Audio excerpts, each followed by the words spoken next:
Well, hello to you, our dear viewers of Capuchin TV, and welcome to the Family Faith Show, whereby we get to interact with the youth in various ways. Let's stop judging people according to their tribes. We present to you fresh perspectives, exciting conversations, engaging debates, Bible trivia discussions, showcasing of talents such as singing, dancing, art, and so much more from guests who keep it real and authentic.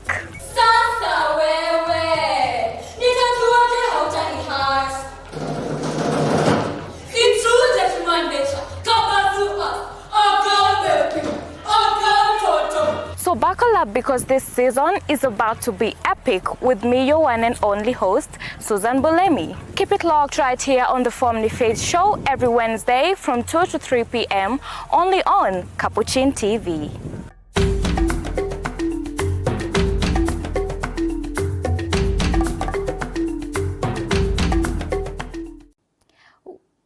Well, hello and a very good afternoon to you, our dear viewer, from wherever you're tuning in from wherever you're watching us from. Welcome to the Family Faith Show right here on Capuchin TV with me, your host, Susan Bulemi. So today we are going to have a very powerful and special conversation whereby we will be discussing on the legacy and the life of Pope Francis. With me here in our studio are guests who are going to tell us more, elaborate more on the impact that the Pope had on the church, especially on the young generation. And of course, we're also going to discuss some of the initiatives that he came up with in order to support the young people in the church and also in the society. Remember also, our dear viewer, that if you'd like to engage in today's conversation, you can always send us an SMS by our SMS number 21760, or you could also leave a comment on our social media handles and your message will be received. Without further ado, let's dive into it, and I'm going to allow my guests to introduce themselves. Welcome. Thank you, viewers. My name is Ochanya Samuel Ainga. Ochanya Samuel Ainga is a final year law student at the University of Nairobi. So at the University of Nairobi, I'm under St. Paul's University of Nairobi chaplaincy. So beyond the university, I have a greater responsibility. I serve as the vice chairperson of National Movement of Catholic Students Kenya. So that is who I am, Bulemi. Thank you. Welcome, Samuel. Next. Thank you. My name is Joseph Bill Oburu. From Catholic Diocese of Ngong, Kiserian Binali. I'm humbled to be here. I also happen to be serving as the National Youth Moderator in our country. So it's a pleasure and thank you for inviting us to join. You're welcome once again, and also thank you for being part of today's panel. And maybe if I could begin with a very topmost first question is, when you think about the late Pope Francis, what's the first thing that comes to mind, beginning with you, Samuel? Okay, thank you, Susan, for that good question. So as for me, when I think about Pope Francis, the first thing that comes to my mind is Pope's famous writing, that is the Laudato Si. Laudato Si is all about care for our environment as our home. So Laudato Si has informed a number of decisions in the church and even what the youths are doing overall, because talking about Laudato Si, we are taking care of the environment, and this involves initiatives such as initiatives directed towards climate change, including planting of trees and many other things, looking forward to taking care of the environment. And this one brings me to National Movement of Catholic Students Kenya. Mm-hmm. So National Movement of Catholic Students Kenya, our motto is a preferential option for the poor and Mother Earth. So Mother Earth generally looks about the conference, doing tree planting, we do cabbage collection, we do taking care of the poor as a way of achieving the initiative that was started by Pope Francis. So with me, thinking about Pope Francis, the first thing that comes to my mind is his famous writing, the Laudato Si. Mm-hmm. That is quite impactful and a lot of information that I believe you could maybe elaborate more as we proceed, right? Mm-hmm. How about you, Bill? What's the first thing that comes to mind when you think about Pope Francis? I think for me it's the synod. Mm-hmm. For me it is I call him a true pastor. He's one of the few who decided to actually go through the synodal approach, where he encouraged listening. And I think for me, one of the greatest outcomes of this was his writings, the Christus Vivit, the post-synodal exhortation letter.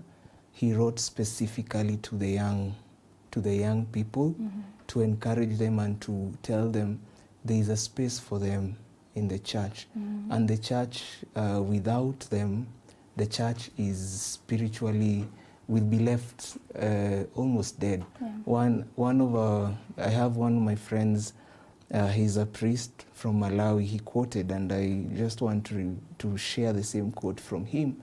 He said, in the spirit of Christus Vivit, the church today, if the church does not bring in young people and embrace young people, then the church risks becoming a museum. So for me, I think for my greatest impact, especially across the lines of young people that I've seen coming from him, is through the Christus Vivit. And I will remember him for the many World Youth Days that we have been able to gladly celebrate with him, and the wonderful and powerful messages he always had for the young people across all the conferences worldwide. And maybe just to point on something you mentioned about the World Youth Day, about the Synod for the Youth, and also the Christus Vivit, right? Yes. Maybe if you could elaborate to our viewer more on what used to happen in these days and what impact these initiatives had to the youth and also generally to the church. So I'll begin first with the Christus Vivit, the post-synodal exhortation letter. This letter was written in 2015. There are different levels of letters that the Pope writes every year, and each bears a different weight. So there are letters apostolic, there are letters that talk on the doctrines of the church, but this one, the post-synodal exhortation letter, was an encouragement on best practices for young people and even for the youth ministries across the entire world. And it was a build-up, an outcome of the synodal conferences that had taken place at that time. That's why we refer to it as a post-synodal letter. So after the Pope sat down, went through all this information that the bishops had presented to him through the conferences, and the summary was put in place, he noted there is a great need to encourage young people to take up space within the church, and not just take up space, but become active participants in the ministry and life of the church. So now he came forth with the exhortation letter, where it's not written as, it's not a compulsory doctrinal approach that this is what should happen, but it was an encouragement to the young people. I think one of the famous chapters from it is chapter 7, which purely talks about the youth ministry and what is expected. One of his calls is he encourages young people through different styles in this letter. The first style he uses is references from the Bible of how God uses young people, from Gideon to David to Samuel, and how God builds them up through the ministry to make them very powerful figures and very important figures in their society. So he also comes again to add on top of that how the life of Jesus played a crucial role, especially during his youthful age. Remember, when we are reminded that he died at age 33, and 3 years before is when he began his ministry.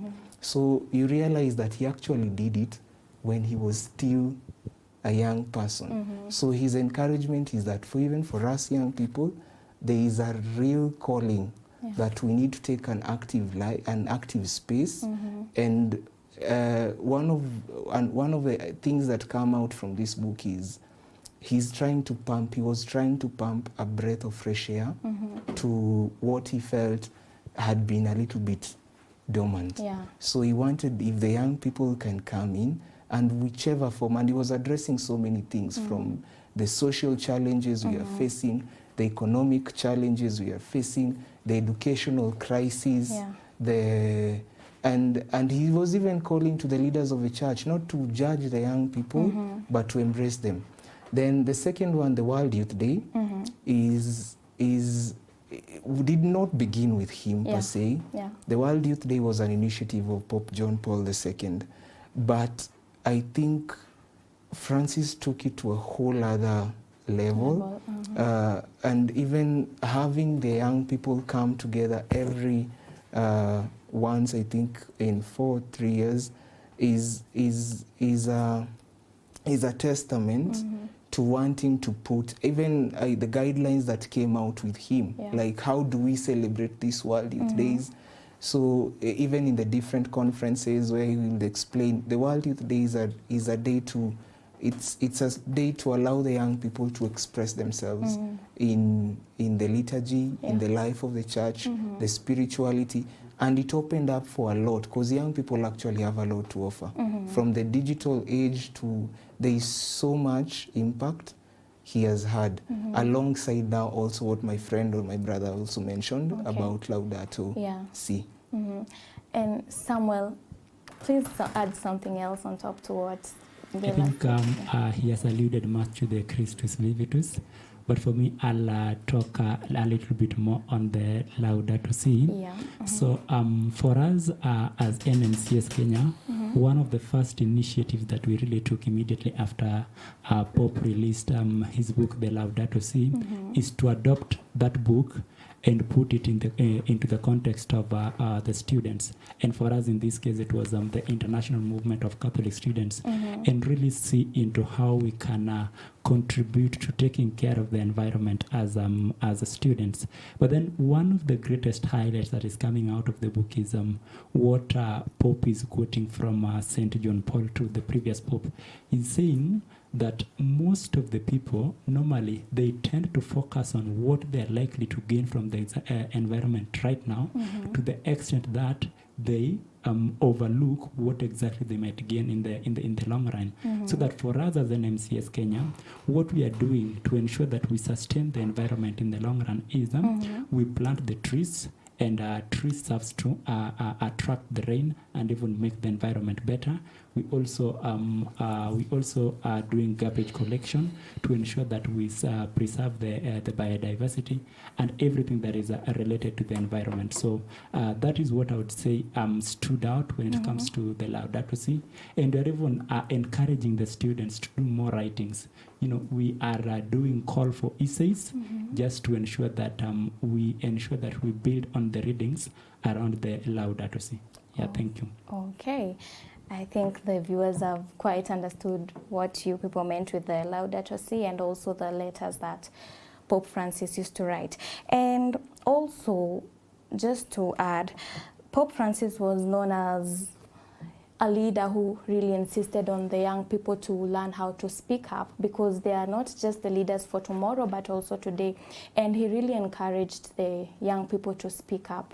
Maybe what would you say that, what impact or what difference did he make on how the young people now view the church compared to how they used to view it maybe before he was made Pope? Okay, thank you, Susan, for that good question. And I think one of the greatest achievement of Pope Francis is changing how the youths view the church.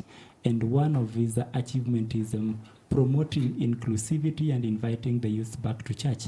And just maybe to give a case at hand is the issue surrounding the LGBTQ. So for our viewers who may not understand what exactly LGBTQ is, it is L stand for the lesbians, B stand for the bestiality, G stand for the gay, and then Q stand for the queer. So what Pope Francis was enlightening is that, you know, as much as the society or maybe the morals recognizes that all these things are seen, you know, Pope Francis enlightened us that for someone to change, he must see the he must see the light. Yeah. In order to see the light, there is someone who must guide this person back to light. So what Pope Francis changed in the church is how the church looks at young people. We've from the moral standpoint and from how we understand the Bible, we look at them as sinners. But then how can we find a way of inviting them back to the church so that we can change their starting point? Yeah, thank you, Susan. How about you, Bill? I think for me, one of the areas where there's been a lot of steps taken is the encouragement about creating a listening church. One of the biggest challenges we used to have was we would call for advocacy. The church would call for advocacy and for social justice, for people to speak out and speak up. But the listening element, I think the listening element came out very strong. And that's why for him, most people remember him as the listening Pope. Yeah. He allowed space, and even the way my friend was saying, changing the perspective that we don't have all the solutions. The solutions are out there. These solutions will come from these young people. Yeah. These solutions will come from this side. The Spirit does not only dwell in the church. I think that's one of the things he once said. The Spirit does not actually just dwell, but it's also there. It was existent even before. So for him, I think for me it is, the strong element was the listening part. And when he opened the church to a listening approach, young people would be able to come up, speak, voice out, and he encouraged through the social advocacy, injustices, and he asked young people to actually step up and talk about these things. And I think here in our country, one of these is we have seen, especially if you remember last year, I think this is an attribute. I want to believe that if it was years prior, we may not have been able, maybe the perspectives would have been different. I just want to think like that, but I think last year I saw that work. Because young people stood up, went to the streets, talked, and for the first time even the church was open. Please let us come, bring these young people in, let us listen to what they have to say. We don't have to condemn them, we don't have to judge them, but we can listen, then we can pick something from it and see maybe there is somewhere we are wrong. We can work on that. And that is the new approach I've seen the church taking over and over again since his tenure or his term as Pope began. And it has helped a lot, even in streamlining. And I think one of the things we're benefiting today is the new commission for the youth apostolate, which was about out of the challenge that we need to listen to these young people. How do we involve them in what we do? Yes. Thank you so much, Bill and Samuel, for that. And right now, our dear viewer would like to take a short commercial break. But as we return, we're going to be joined by one more guest who's also going to give us his own perspective on the legacy of the late Pope Francis and how he impacted him as a leader. And also, Samuel and Bill will be right back.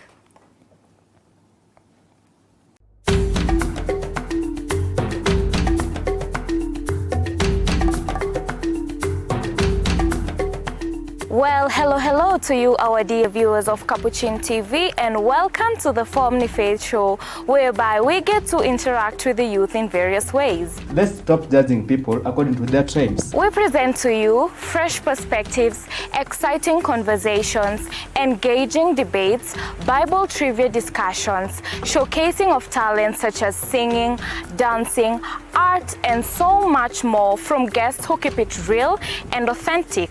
Sasa wewe, nitajuaje hautanihat? It's true that human nature covers us, So buckle up because this season is about to be epic with me, your one and only host, Susan Bulemi. Keep it locked right here on the Family Faith Show every Wednesday from 2 to 3 p.m. only on Capuchin TV.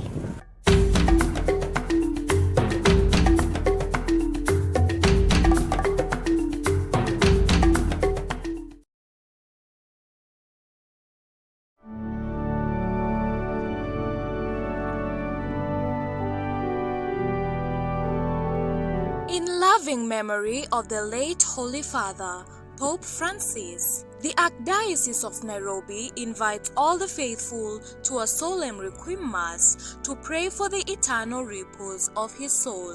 The Mass will take place on Friday, 25th April 2025 at the Holy Family Minor Basilica in Nairobi, starting at 11 a.m. The Requiem Mass will be aired live on Capuchin TV and across all our social media platforms. Keep watching Capuchin TV, your Catholic identity channel.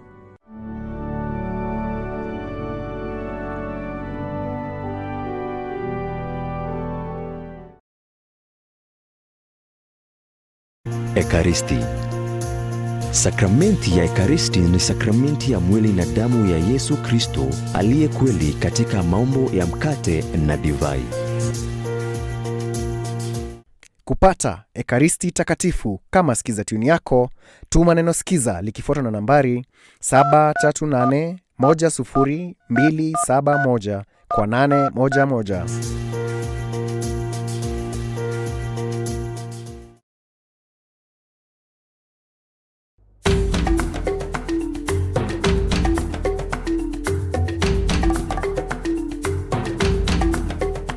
Well, hello to you, our dear viewers of Capuchin TV, and welcome to the Family Faith Show, whereby we get to interact with the youth in various ways. Let's stop judging people according to their tribes. We present to you fresh perspectives, exciting conversations, engaging debates, Bible trivia discussions, showcasing of talents such as singing, dancing, art, and so much more from guests who keep it real and authentic.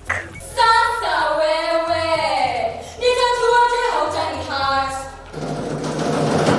It's true that human nature covers us. So buckle up, because this season is about to be epic with me, your one and only host, Susan Bulemi. Keep it locked right here on the Family Faith Show every Wednesday from 2 to 3 p.m. only on Capuchin TV.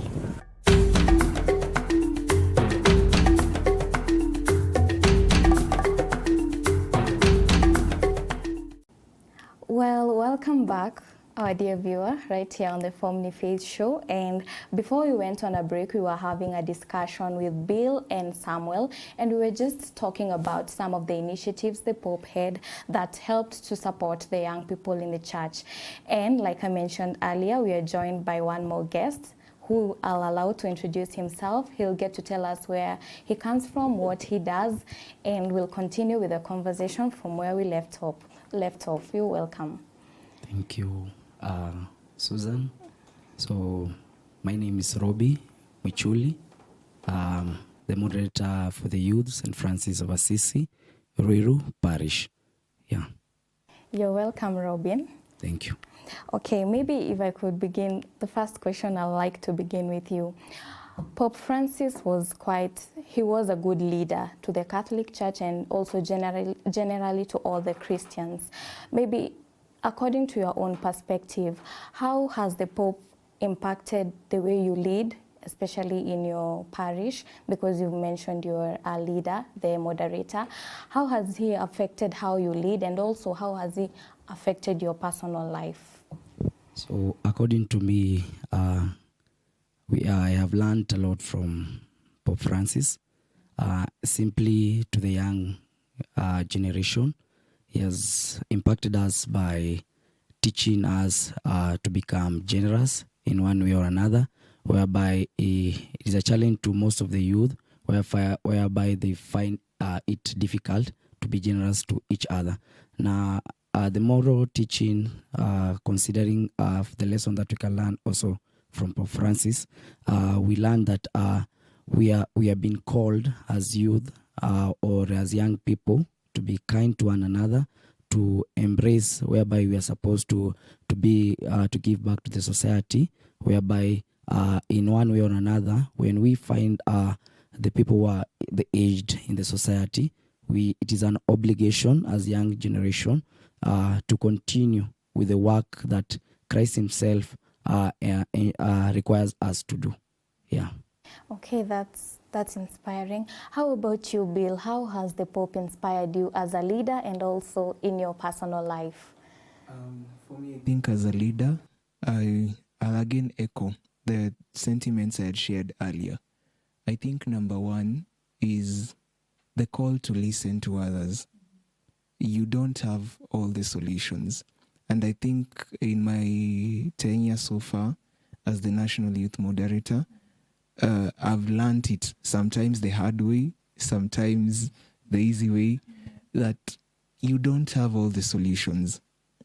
And you need to move together. I think it's through him I came to understand the concept of the church, where they talk about we are saved as a community and we are not saved as individuals. Where if you're journeying, you need to journey with others. You want to make decisions, involve other people in it. Then the other thing I think I've also learned about from him is simplicity. Sometimes the most simple of things are usually the solution to everything. You don't have to be very complicated. His simple lifestyle, his understanding and the call, especially through Laudato Si, the approach to sustainability. I think for me it has been a key player in my build-up, even in school. When I remember when I was in class and they were teaching us about sustainability and principles of sustainability, the first thing that would come to my mind was there is this our Pope and the book Laudato Si. What does he say about the environment? And coincidentally, it was shocking that most of the things we were learning are actually things he was speaking about in the forum. In his book Laudato Si is the letter, and even the after build-up that the church took was very key. And I think for me, the last one is live what you believe. For me, I think one of the greatest things and impact I've seen from Pope Francis is that from when he came in to the end, the last day, he has never been a man who lived outside what he believed. He said, for example, we need to save. We need to be very careful. We are using these resources. You need to be careful and think. And for him, one of the things he first came into was, I don't want this big car that will cost and take a lot of fuel. I don't want to live in this big space and palace. How will we take care of those resources then?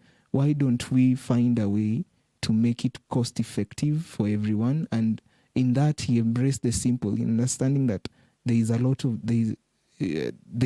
of simplicity even in the ministry and life of the church. And then finally, I think the last one is the idea that he's one of the few people who I know, and I was sharing with my friend today before we came in.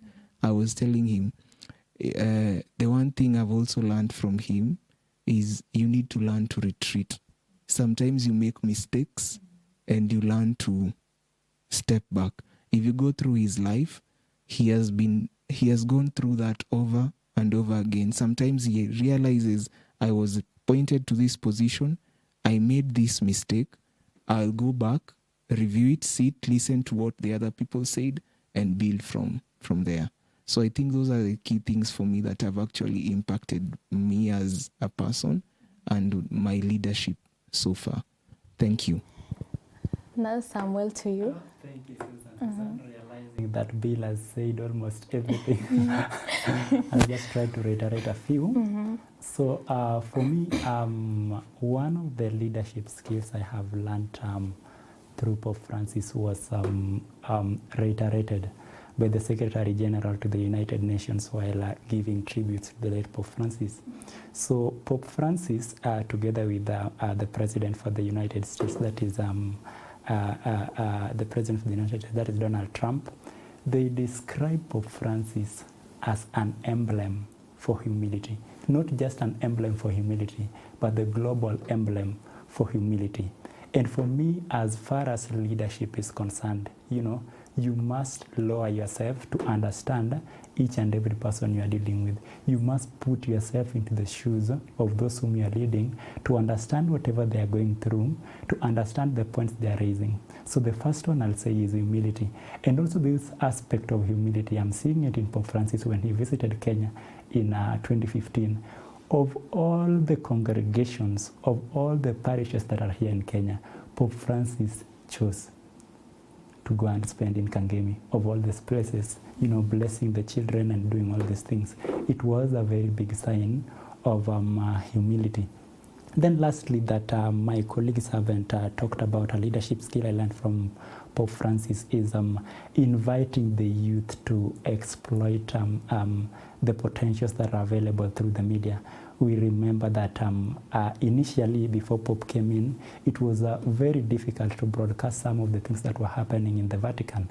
But then after that, we had Pope Francis establishing not a LinkedIn, but a Twitter profile that on his Pontifex, and also a Vatican News link.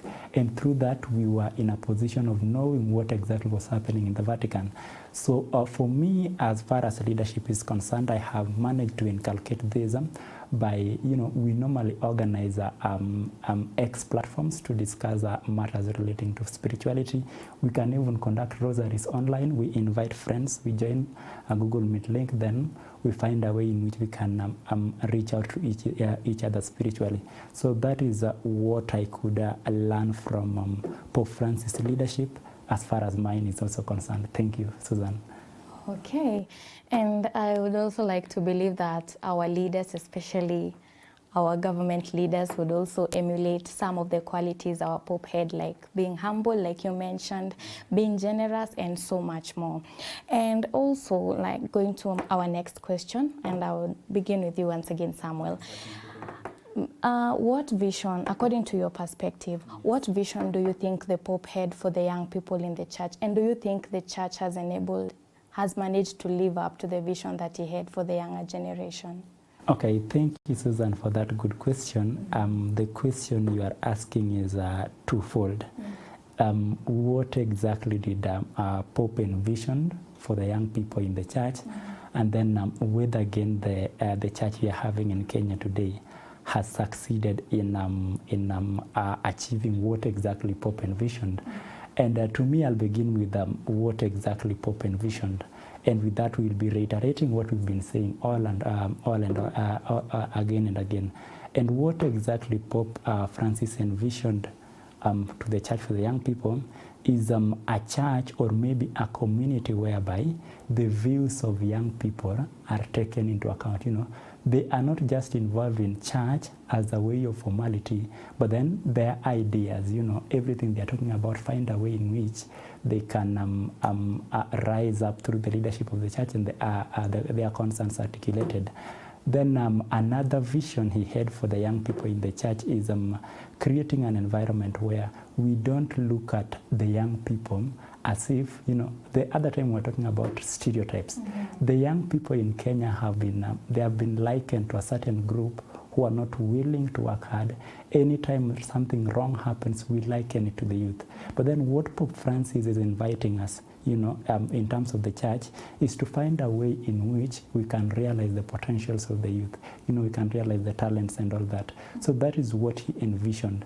But as far as the churches within our Episcopal conferences are concerned, whether we've managed to achieve what Pope Francis envisioned, I can say that Kenya, the Kenya Conference of Catholic Bishops has managed to do something that is a very great initiative.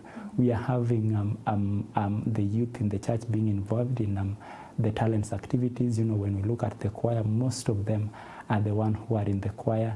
So for me, I'll say that the Kenya Conference of Catholic Bishops has managed to do something when it comes to involving the youth in its activities. Yeah, thank you. How about you, Bill? Thank you, Susan. I think there is one thing I want to build also from what Sam has said on youth, the untapped resource. I think for him, one of the key things he saw is that the youth in the church have been we have not fully tapped into that space. And for him, he wished that we have a very, what do we call, a breath of fresh air where there is new energy, and this can only come through young people, and a new way of approach, new way of thinking, opening. You see, like the way you was mentioning about the issue about digital evangelization. These are things, these are spaces that I don't expect my grandmother to walk into that space. So I think for him, that was the vision. And some call him a radical pope, but I want to think he was only open. He was only open to a dynamic shift of ideas. And once in a while, the church has always done that, has always been. And when they do that, sometimes it is usually most times it is usually for growth. It is not to bring or reduce. And for him, I think he wanted a church where the young people and all the talents the young people have, this can be seen and can be used to evangelize. Now, on the other question of whether we have been able to actually do it, or we have been able to get to the vision he had, I would like to say it's a yes and a no. It's a line between the two.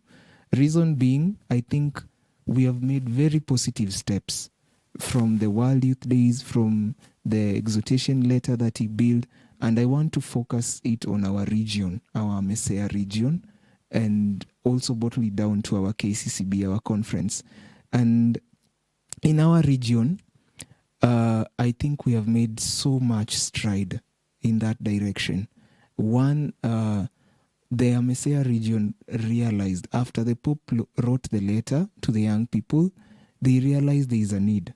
And what did they do? The first thing they did was they realized we can't make decisions for these young people. These young people have never been involved in, we always make decisions on their behalf. So when they started doing the guidelines for the youth apostolate within the region, the first thing they did was call upon the young people to come on board. So they went across the conferences inviting the young people alongside their chaplains. And one of the key messages that came out was, with the pastoral leaders, we need to smell like the sheep. So we need to walk with them and smell like them. So when they brought this in, they got this, what do the young people say? They are saying there is no digital space for them. They are saying the church does not care about their struggles economically. What can we do about that? And all these solutions, if anyone has come across that book, the new guidelines for the youth apostolate in the region, Messiah region, it has a lot of solutions that actually came from the young people themselves. Unfortunately, we have not gotten to the full result, but I've seen the impact so far. And back to our conference here in Kenya, I think I've seen a lot of stride also in the same. And one of the wake-up calls I also saw was last year. And I think we are doing well. We have not yet gotten to that level. And I want to thank our bishops. I think they have shown us the truth, that the synodal thing was not just a story. It's something where we can actually listen and make changes, and we are there for the young people. So I say it's a yes and a no. I hope one day we'll fully be able to see the full vision come to fruit. But as it stands as of today, we are making, and we are in the right direction in terms of matters young people. Mm-hmm. Finally, to you, Robin, what vision did the Pope have for the young people, and have we managed to live up to it? Thank you, Susan. So, according to me, the vision that Pope Francis had for the young people, he had something that we call about forgiveness. And when he was embracing about the matter of forgiveness, you find that most of the youth, they feel like that our life is full of burden, that God cannot forgive us. But what we learned about Pope Francis, the message that he taught to the youth, that God is not tired of forgiving us. And this is a challenge that we find that most of the youth, they don't go for confession, whereby they feel that that I have a lot of sin that I've committed and maybe I don't have another chance.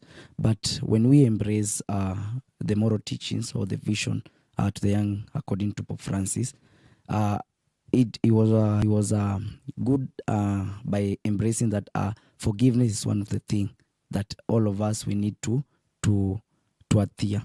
And at the end, when most of the youth they feel that God has not answered their prayers, then most of them they just walk out. But according to Pope Francis, he embraced that most of the youth they need to seek forgiveness, because God is not tired of me or us. Yeah. Okay, thank you so much for that. And maybe as we conclude, because I can see our time is almost up, maybe for your final remarks, what is the last message that you'd like to give to our viewer about the late Pope Francis? Something inspirational, something that you've learned from him, just the final message for. Okay, thank you, our viewers, for listening all through. And for me, what I'll encourage you to take away from Pope Francis is to focus on humility that Pope Francis showed us throughout his reign as a Pope for the 12 years. And try as much as possible to help someone who is next to you. You know, the poor are, we have a lot of young people who are going through problems and they rarely speak out. Kindly reach out to them as a way of promoting the charity initiative. Also try as much as possible, the way Pope Francis did, to forgive those who wrong you. Find a way in which you can reach out to them and solve everything that is wrong. So that is for me. Thank you, Susan. Okay, how about you, Bill? My final message, I think, to the young people in the country and to all people who are involved with the youth ministry, and I think generally to everyone across who's also watching our viewers today, is we need a service-first mentality. To be a disciple of Christ, I think, in line with what Pope Francis envisioned, is you need to be a service-first person. Yeah. And now this service applies to everything, not just to human beings and your fellow brother and sister, but also to your environment. Your environment, I'm talking about both the fauna and both the plants and the animals. You need to take care of this. And one thing I also learned is from one of his messages, he was quoting 1 John chapter 4, I think verse 21, where it says, if you cannot love a brother whom you see today, then definitely you cannot love God whom you don't see. So to my brothers and sisters out there, I think one of the ways you can make an impact is actually genuinely caring about those who are around you. Mm-hmm. It begins with that. Build compassion for them. Take care of them. And you do not have to judge people regardless of where they are coming from. Mm-hmm. And even your environment, how you do, where your space is, you are able to do a lot, even in the most simple of ways. Thank you, Susan. Okay. Finally, as we conclude, Robin. So to the viewers there, mine is just to echo what my fellow leaders have said, and just a bit of concern and also a moral teaching to the leaders who are there, that let us be a leader who inspire the people. And also, I know there's ups and downs, but at the end, let's lead people with humility, and also let us, all of us as leaders, let us be responsible people there. And at the end, also a moral lesson to the youth who are there.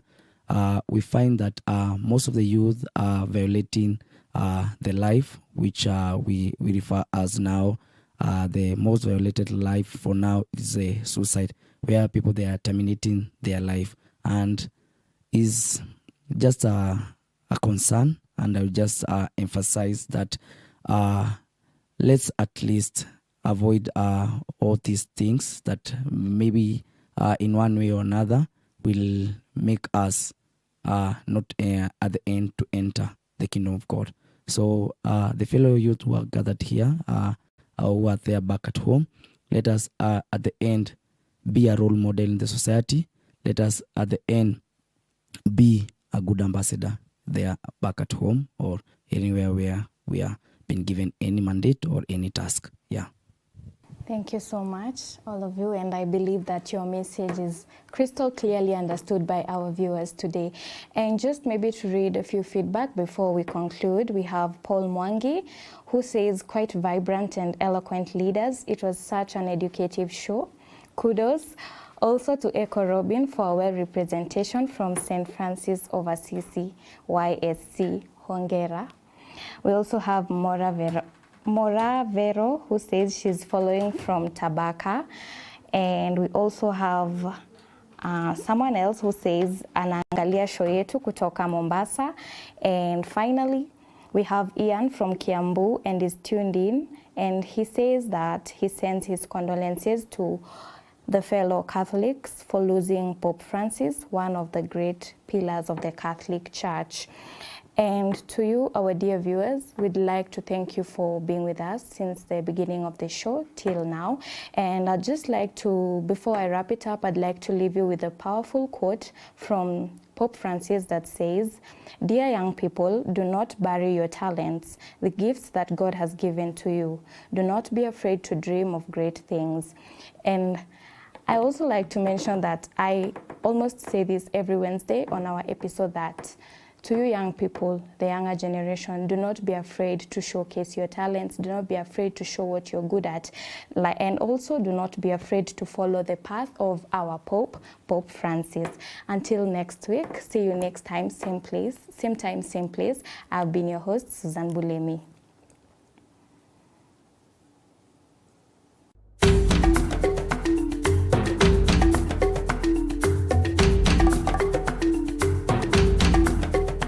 Well, hello to you, our dear viewers of Capuchin TV, and welcome to the Formni Faith Show, whereby we get to interact with the youth in various ways. Let's stop judging people according to their tribes. We present to you fresh perspectives, exciting conversations, engaging debates, Bible trivia discussions, showcasing of talents such as singing, dancing, art, and so much more from guests who keep it real and authentic. Sasa wewe, nitajuaje hautani It's true that human nature covers us, So buckle up, because this season is about to be epic with me, your one and only host, Susan Bulemi. Keep it locked right here on the Formni Faith Show every Wednesday from 2 to 3 p.m. only on Capuchin TV.